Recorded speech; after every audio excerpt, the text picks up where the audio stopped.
Hello friends, आप सभी का हमारे चैनल एडू कॉर्नर स्टडी में स्वागत है। दोस्तों, आज हम जनरल साइंस का तीसरा सेट पेपर लाए हैं जिसमें 30 जनरल साइंस के क्वेश्चंस होंगे। ये काफ़ी बहुत ही महत्वपूर्ण क्वेश्चंस हैं, तो इसे अंत तक ज़रूर देखें। चलिए शुरू करते हैं। पहला प्रश्न है, पुनर्उद्भवन रीजनरेशन मिलता है ऑप्शन ए कॉकरोच में, ऑप्शन बी खरगोश में, ऑप्शन सी मक्खी में, ऑप्शन डी प्लेनेरिया में। तो इसका सही आंसर है प्लेनेरिया में। जो पुनर्उद्भवन रीजनरेशन होता है, मतलब किसी जीव का अंग काट देने पर पुनः उस अंग की उत्पत्ति हो जाए, उसे पुनर्उद्भवन या रीजनरेशन कहते हैं। तो जो प्लेनेरिया का अंग होता है उसको काट देने पर उसका अंग पुनः रीजनरेट हो जाता है। अगला प्रश्न है, समवृत्ति एनालोगस ऑर्गन्स अंग हैं। ऑप्शन ए चमगादड़ के पंख व तितली के पंख, ऑप्शन बी मनुष्य के हाथ व घोड़े के अग्रपाद, ऑप्शन सी तितली के पंख व मच्छर के पंख, ऑप्शन डी उपरोक्त में से कोई नहीं। तो इसका सही आंसर है ऑप्शन ए चमगादड़ के पंख व तितली के पंख। जो अंग दो प्रकार के होते हैं, होमोलोगस और एनालोगस, मतलब समजात अंग और समरूप अंग। तो जो समजात अंग होते हैं उनका भ्रूणी उत्पत्ति एक समान होती है, परंतु उनके कार्य करने के तरीके भिन्न भिन्न होते हैं, जैसे कि मनुष्य के हाथ और घोड़े के अग्रपाद। और जो समवृत्ति है समरूप अंग होते हैं उनकी उत्पत्ति भिन्न भिन्न होती है उनकी, लेकिन कार्य करने के तरीके एक समान होते हैं, जैसे कि चमगादड़ के पंख व तितली के पंख। अगला प्रश्न है, कौन सी हार्मोनल बीमारी है? ऑप्शन ए जुखाम, ऑप्शन बी घेंगा, option C tuberculosis, option D leprosy. तो इसका सही आंसर है घेंगा। घेंगा हार्मोनल बीमारी है। ये थायरॉक्सिन हार्मोन की कमी से घेंगा रोग हो जाता है। अगला प्रश्न है, डार्विनिज्म क्या है? ऑप्शन ए उपार्जित लक्षणों की वंशागति, ऑप्शन बी जनन द्रव्य की निरंतरता, ऑप्शन सी प्राकृतिक चयन, ऑप्शन डी उत्परिवर्तन। तो जो चार्ल्स डार्विन का नियम है वो प्राकृतिक चयन पर आधारित है, तो इसका सही आंसर है ऑप्शन सी प्राकृतिक चयन। अगला प्रश्न है, जब दो जीव साथ रहें तथा एक को लाभ हो तथा दूसरे को कोई लाभ ना हो तो वह क्या कहलाता है? Option A parasitism, option B predation, option C symbiosis, option D commensalism. तो इसका सही आंसर है ऑप्शन डी। इसका सही आंसर है कोमेंसलिज्म। अगला प्रश्न है, भूमि अपरदन सॉइल एरोजन की रोकथाम संभव है? ऑप्शन ए पुनः वन रोपण से, ऑप्शन बी वनों के विनाश से, ऑप्शन सी फसलों के प्रत्यावर्तन से, ऑप्शन डी चारागाह प्रबंध से। तो इसका सही आंसर है ऑप्शन ए, जो भूमि अपरदन पुनः वन रोपण से रोकी जा सकती है। अगला प्रश्न है, वन पारिस्थितिकी तंत्र में हरे पौधे होते हैं? ऑप्शन ए मूल उत्पादक, ऑप्शन बी मूल उपभोक्ता, ऑप्शन सी अपघटक, ऑप्शन डी उत्पादक। तो इसका सही आंसर है डी उत्पादक। अगला प्रश्न है, निम्नलिखित में से किस युग में कोई जीवन नहीं था? ऑप्शन ए मेसोजोइक काल, ऑप्शन बी एजोइक काल, ऑप्शन सी कैम्ब्रियन काल, ऑप्शन डी पैलिजोइक काल। तो इसका सही आंसर है ऑप्शन बी एजोइक काल। अगला प्रश्न है, उत्परिवर्तन का सिद्धांत किसने प्रस्तुत किया? ऑप्शन ए डार्विन ने, ऑप्शन बी मेंडल ने, ऑप्शन सी लेमार्क ने, ऑप्शन डी ब्रिज ने। तो इसका सही आंसर है ऑप्शन डी, उत्परिवर्तन का सिद्धांत डी ब्रिज ने प्रतिपादित किया था। अगला प्रश्न, एक माइक्रोन होता है? ऑप्शन ए 1/1000 मिलीमीटर के बराबर, option B 1/100 millimetre, option C 1/10 millimetre, option D 1/10,000 millimetre. तो इसका सही आंसर है ऑप्शन ए। अगला प्रश्न, दो विलयनों को कब आइसोटोनिक कहा जाता है? ऑप्शन ए उनका परासरण दाब समान हो, ऑप्शन बी उनकी सांद्रता बराबर हो, ऑप्शन सी उनमें एक ही विलेय घुले हों, ऑप्शन डी उनका वाष्प दाब समान हो। तो इसका सही आंसर ऑप्शन ए उनका परासरण दाब समान हो। नेक्स्ट, गैस एजेंसियों के द्वारा दिए जाने वाले सिलेंडरों में रसोई गैस का रूप क्या है? ऑप्शन ए तरल, ऑप्शन बी ठोस, ऑप्शन सी गैसीय, ऑप्शन डी विलयन। तो इसका सही answer option A, gas agency के द्वारा दिए जाने वाले ठोस सिलेंडरों में रसोई गैस तरल रूप में होती है। अगला प्रश्न है, रसोई गैस किसका मिश्रण है? Option A carbon monoxide plus carbon dioxide, option B butane और प्रोपेन, ऑप्शन सी मीथेन और ethylene, option D carbon dioxide और ऑक्सीजन। तो इसका सही आंसर है ऑप्शन बी ब्यूटेन और प्रोपेन। अगला प्रश्न है, अभ्रक क्या है? ऑप्शन ए विद्युत और तथा ऊष्मा का बहुत अच्छा चालक, ऑप्शन बी ऊष्मा का खराब और विद्युत का अच्छा चालक, ऑप्शन सी दोनों ऊष्मा तथा विद्युत का खराब चालक। ऑप्शन डी ऊष्मा का अच्छा और विद्युत का खराब चालक। अभ्रक जैसे हम माइका कहते हैं वह ऊष्मा का अच्छा और विद्युत का खराब चालक होता है, इसलिए इसका सही आंसर है ऑप्शन डी। अगला प्रश्न है एंजाइम कैसे पदार्थ हैं। ऑप्शन ए जल में घुलनशील होते हैं। ऑप्शन बी जटिल कार्बनिक पदार्थों को साधारण पदार्थों में बदलते हैं। ऑप्शन सी वाहिका विहीन ग्रंथि से उत्पन्न होते हैं। ऑप्शन डी विषाणुजनित बीमारियों के संक्रमण को रोकते हैं। तो इसका सही आंसर है ऑप्शन बी, जो एंजाइम होते हैं जो जटिल कार्बनिक पदार्थों को साधारण पदार्थों में बदलते हैं।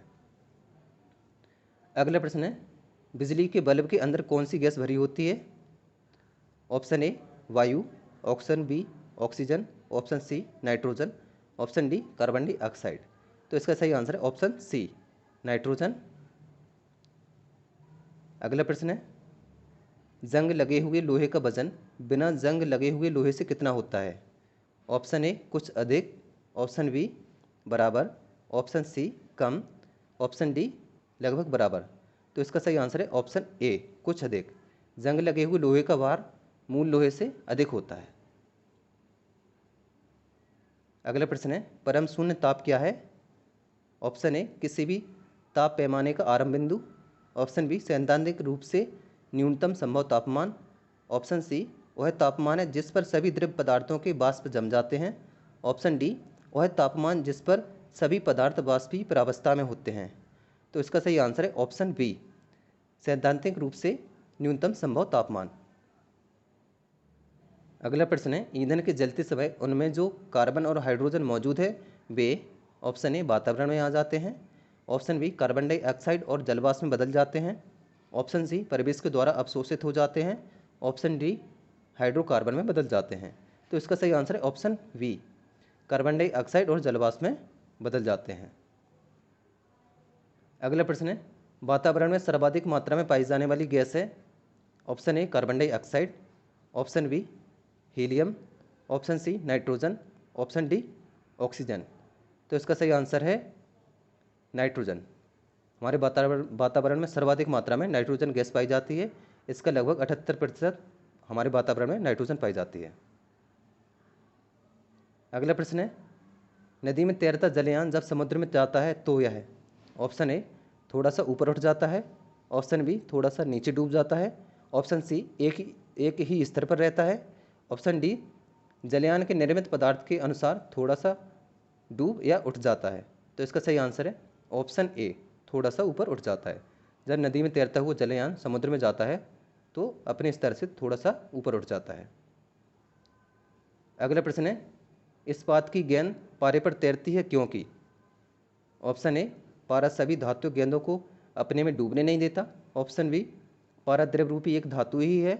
ऑप्शन सी इस्पात की अपेक्षा पारे का घनत्व अधिक है। ऑप्शन डी इस्पात की गेंद को समुचित समंजन द्वारा किसी भी द्रव पर तैराया जा सकता है।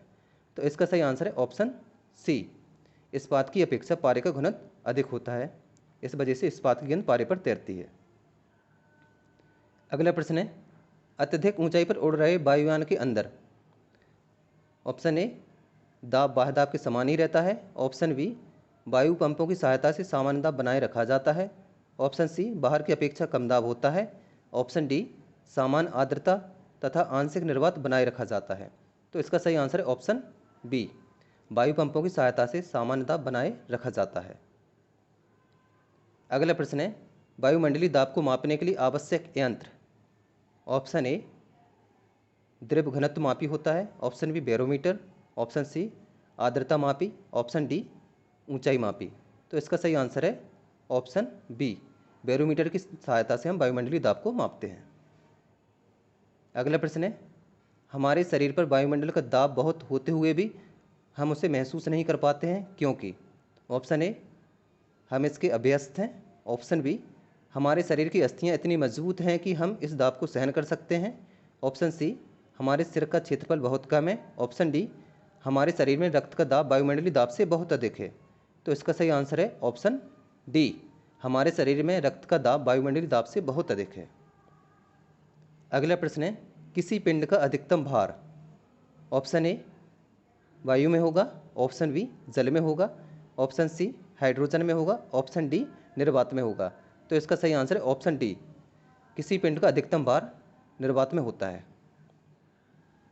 अगला प्रश्न है, भिन्न धातुओं के बने 1-1 किलोग्राम के 4 घन जल में तौले जाएं तो ऑप्शन ए, प्रत्येक का भार एक ही होगा।